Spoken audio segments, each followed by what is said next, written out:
Welcome to Liberty Nation TV. This is Scott D. Cosenza. I'm here with Mark Angelides, managing editor and proud UK citizen with a Brexit update.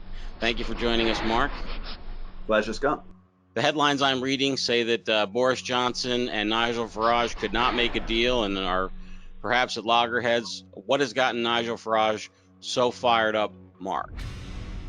Quite simply, it could be the beginning of Brexit, the end of Brexit, or kicking Brexit into the long grass. You see, the treaty that Boris Johnson has agreed and is standing on for his platform for the upcoming general election.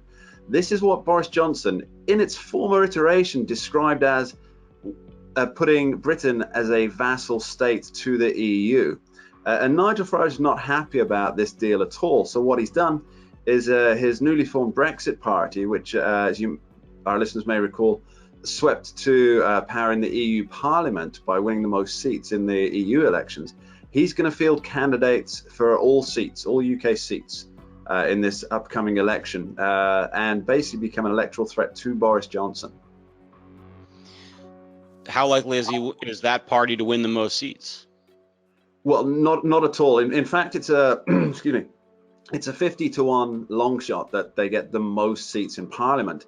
Like at present, the Conservatives are on about 40 to 42%.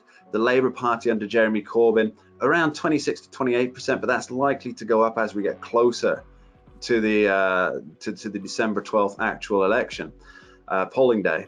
And Nigel Farage's Brexit Party is currently on about between 9 and 12%.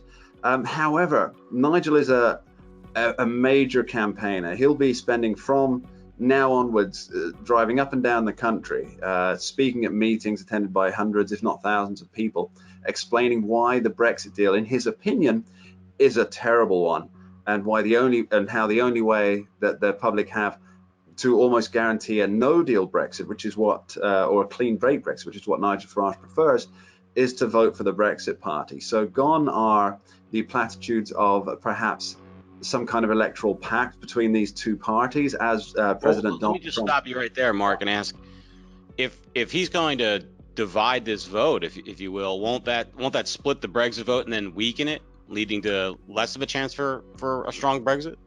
Very astute point. Now, here's the thing about that.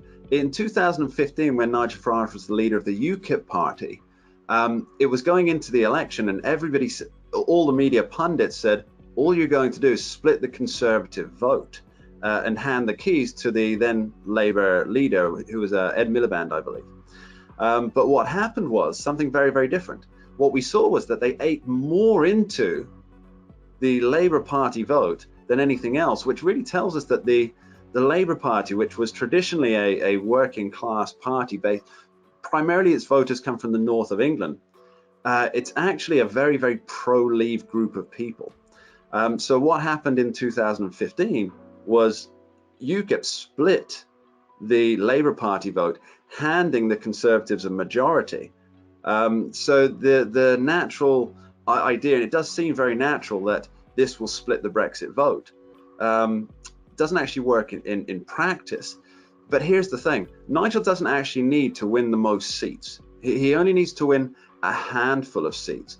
If he can get around 2% of the overall seats, that's about 13 seats, 12 to 13 seats in Parliament out of 650. He'll become what we call a kingmaker.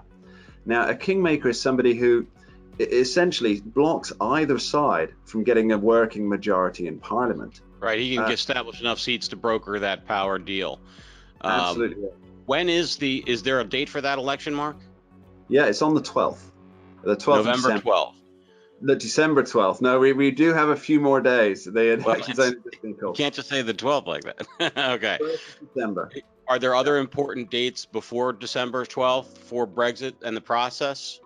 Sure. As we've mentioned before on LNTV, the November 14th will be the day when all candidates must be declared.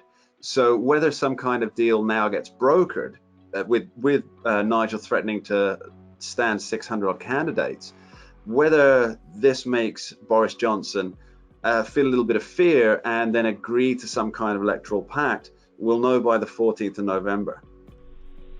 God save the Queen. GodSaveLibertyNation.com. Please like, comment, and subscribe. Thank you so much, Mark, for your reporting on Brexit. We Pleasure. appreciate it. And thank you for watching. That's it. Bye-bye.